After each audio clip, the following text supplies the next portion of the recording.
কালি যেতিয়া লতাশিল খেলপথাৰত অ মোৰ আপোনাৰ দেশ আমি গাইছিলোঁ, এফাকি বাক্যই মোক তাৰ এফাকি লাইন এফাকিয়ে মোক বৰ আৱেগিক কৰিছিলে। গতিকে মই মোৰ কথা মোৰ অনুভৱহে দেই, ভাষণ দিবলৈ অহা নাই, মোৰ অনুভৱখিনি ব্যক্ত কৰাৰ আগতে কালি গাইছিলোঁ, চাই লওঁ এবাৰ মুখনি তোমাৰ হেঁপাহ মোৰ পলোৱা নাই। এতিয়া মই কোৱাৰ আগতে মই আঁঠু কাঢ়ি সেই অসমীয়া আই সেই ভূমিখনক মই সেৱা জনাব বিচাৰিছোঁ আৰু সমগ্ৰ অসমত কনিষ্ঠৰ পৰা জ্যেষ্ঠলৈকে যিসকলে ওলাই আহিছে প্ৰতিবাদ কৰিবলৈ এই জাতি ধ্বংসী কেৱক মই আঁঠু কাঢ়ি আজি সকলোকে সেৱা লৈছোঁ।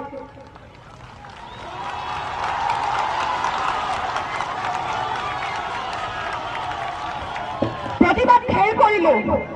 আজি মই শলাগৰ শৰাই দিব বিচাৰিছোঁ অসম চৰকাৰক, বেয়া হ'ব নেকি বাৰু? ধন্যবাদ জ্ঞাপন কৰিব বিচাৰিছোঁ অসমখনক, অসমীয়াই অগ্নিগৰ্ভা কৰি যদি আপোনালোকে সুখ পাইছে তেনেহ'লে আপোনালোকক আজি এই চান্দমাৰী আভিযান্ত্ৰিক খেলপথাৰৰ পৰা আপোনালোকক ধন্যবাদ জ্ঞাপন কৰিছোঁ। এই গণতান্ত্ৰিক আন্দোলনত যি তিনিজন যুৱক, যি তিনিজন আমাৰ অসমৰ সন্তান কালি নিহত হ'ল, যাক আমি আজি শ্বহীদ বুলি আখ্যা দিছোঁ, তেওঁলোকৰ পৰিয়ালে যে কান্দিছে, তেওঁলোকে যে কষ্ট পাইছে, আমি যে কষ্ট পাইছোঁ, তাৰ বাবে আপোনালোকক ধন্যবাদ জ্ঞাপন কৰিছোঁ।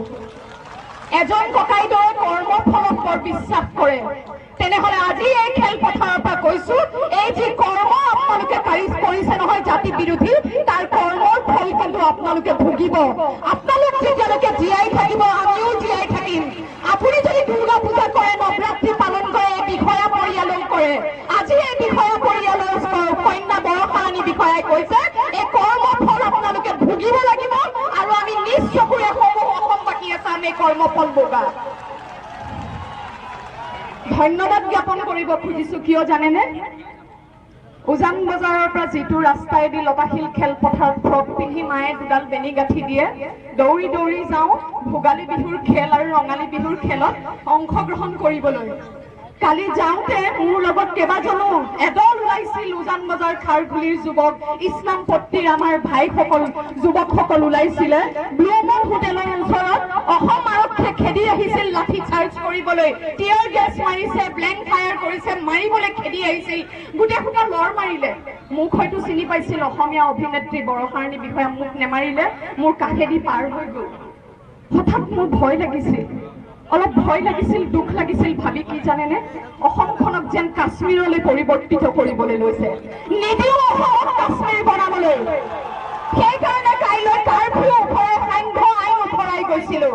সেইখিনি মুহূৰ্তত ভাবিছিলোঁ যে আজি যদি গুলি লাগি মৰি যাওঁ, চুইজাৰ পিন্ধি আহিলোঁ মৰিবলৈ পাই। আজি মেখেলা চাদৰ পিন্ধি আহিছোঁ, বগা মেখেলা চাদৰ।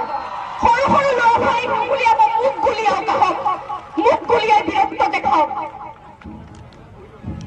ধন্যবাদ জ্ঞাপন কৰিছোঁ। আপোনালোকেতো নুবুজিলেই। এতিয়া মই আমাৰ দেশৰ প্ৰধানমন্ত্ৰী ডাঙৰীয়া নৰেন্দ্ৰ মোদীলৈ দুআষাৰ কথা ক'ব বিচাৰিছোঁ।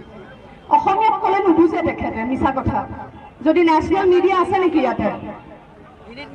Try to show this to our honorable Prime Minister of India.